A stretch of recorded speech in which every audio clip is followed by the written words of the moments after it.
नमस्कार दोस्तों। कनाडा के प्रधानमंत्री जस्टिन ट्रूडो के बयान के बाद कनाडा और भारत के रिश्ते और भी ख़राब हो चुके हैं, जिसमें उन्होंने भारत सरकार की एजेंसी पर इस साल जून में खालिस्तानी आतंकवादी हरदीप सिंह निज्जर की हत्या करने का आरोप लगाया है। हालांकि भारत ने इन दावों का सख्ती से खारिज किया है और बाद में जैसे को तैसा करने के चक्कर में एक कैनेडियन डिप्लोमेट को अगले 5 दिनों के भीतर में भारत से बाहर जाने का निर्देश दिया। इसी बीच भारत ने अगली सूचना तक कनाडाई नागरिकों को वीज़ा जारी करना निलंबित कर दिया है।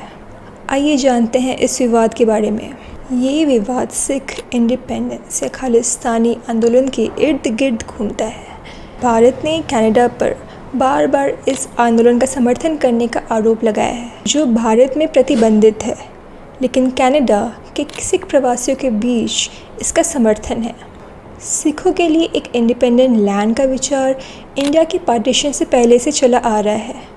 जब भारत में मुसलमानों के लिए एक अलग लैंड पर विचार किया जा रहा था, उस समय कुछ सिखों ने सोचा कि अगर मुसलमानों के लिए अलग पाकिस्तान हो सकता है तो सिखिस्तान या खालिस्तान भी होना चाहिए। उस विचार को भारत सरकार ने खारिज कर दिया और इसके बजाय सिख पंजाब राज्य का हिस्सा बन गया। उस वक्त पंजाब राज्य की सीमाएं ऐसी खींची गई थी कि सिख मेजॉरिटी में नहीं थे, लेकिन सिख अपनी बात मनवाने के लिए लगे रहे। उनका कहना था कि अपने 500 साल के इतिहास में सिखों का एक अलग राज्य रहा है। उन्होंने मुग़ल शासन के खिलाफ लड़ाई लड़ी है और भारत की सेना में प्रमुख भूमिका भी निभाई है। 1960 के दशक में सिखों के लिए एक अलग मातृभूमि का विचार फिर से उभरा। पंजाब राज्य की सीमाओं को फिर से निर्धारित करने की मांग की गई ताकि सिख मेजॉरिटी में हो। विरोध प्रदर्शन सफल रहे और भारतीय सरकार ने पंजाबी सूबा बनाया, एक ऐसा राज्य जिसकी सीमाओं में अधिकांश पंजाबी भाषा बोलने वाले शामिल थे। 1980 के दशक में पंजाब में भड़के बड़े पैमाने में उग्रवादी विद्रोह ने भारत से अलग खालिस्तान की मांग की। उग्रवादी आंदोलन में शामिल होने वाले सिखों में से कई ने ऐसा इसलिए किया क्योंकि वे एक स्वतंत्र सिख राष्ट्र चाहते थे, ना कि केवल एक सिख मेजॉरिटी भारतीय राज्य। ये मूवमेंट एक ब्लडी आर्म्ड इंसर्जेंसी बन गया, जिसने 1970 और 1980 के दशक में भारत को हिला कर रख दिया। विद्रोह 1 दशक से अधिक समय तक चला और भारत सरकार की कार्रवाई से दबा दिया गया, जिसमें सिख उग्रवादी नेता जरनैल सिंह भिंडरावाले सहित हज़ारों लोग मारे गए।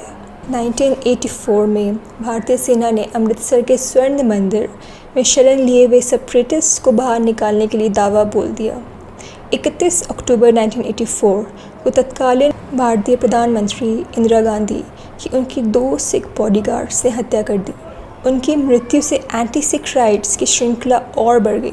पंजाब में खालिस्तान आंदोलन के अभी भी कुछ समर्थक हैं, लेकिन वहाँ कोई सक्रिय विद्रोह नहीं है। पिछले कुछ वर्षों में भारत सरकार ने बार बार चेतावनी दी है कि खालिस्तानी आतंकवादी वापसी करने की कोशिश कर रहे हैं। 1990 के दशक की शुरुआत में सिख विद्रोह को कुचल दिए जाने के बाद कई सिख कार्यकर्ता भारत से भाग गए और कनाडा चले गए, जहाँ एक बड़े सिख समुदाय ने उनका स्वागत किया, जिनमें से कई खालिस्तान विचार के प्रति सहानुभूति रखते थे। 20वीं सदी के शुरुआत से ही कनाडा में सिखों का एक बड़ा प्रवासी समुदाय बन गया, खासकर ब्रिटिश कोलंबिया और ओंटारियो में। कनाडा में सिख कार्यकर्ता स्वतंत्र रूप से इस मुद्दे के लिए संगठित होने में सक्षम हैं। सिखों का प्रवासी समुदाय कनाडा की पॉपुलेशन का 2.1% हिस्सा है, जो भारत की तुलना की कुल जनसंख्या से अधिक प्रतिशत है। वे कनाडा में एक महत्वपूर्ण वोट बैंक हैं और राजनीतिक प्रभाव रखते हैं। ऊपर से कनाडा के मंत्रिमंडल में भारत की तुलना में अधिक सिख हैं, तो कनाडा का सपोर्ट करना स्वाभाविक है। वहीं नरेंद्र मोदी सरकार ने खालिस्तानी आतंकवादियों की धरपकड़ तेज़ कर दी है और आंदोलन से जुड़े विभिन्न संगठनों के दर्जनों नेताओं को गिरफ्तार किया है। भारतवर्षों से ऑस्ट्रेलिया, कनाडा और यूनाइटेड किंगडम जैसे देशों से खालिस्तानी आतंकवादियों के खिलाफ कानूनी कार्रवाई करने की मांग कर रहा है। व्यक्तिगत रूप से पीएम मोदी ने इन देशों के प्रधानमंत्रियों से इस मुद्दे को उठाया, खास कनाडा के साथ।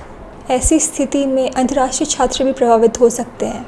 हर साल कनाडा जाने वाले सभी विदेशी छात्रों में से 40% इंडियंस हैं। हालांकि ऐसी चिंताएं हैं कि दोनों देशों से छात्रों का प्रवेश और कठिन हो सकता है। छात्रों के अलावा अपनी कनाडाई पीआर की प्रतीक्षा कर रहे कुछ भारतीयों को भी समस्या का सामना करना पड़ सकता है। उन्हें चिंता है कि इसमें देरी हो सकती है। आपकी क्या राय है, ज़रूर दें। ऐसी कंटेंट के लिए फॉलो करें।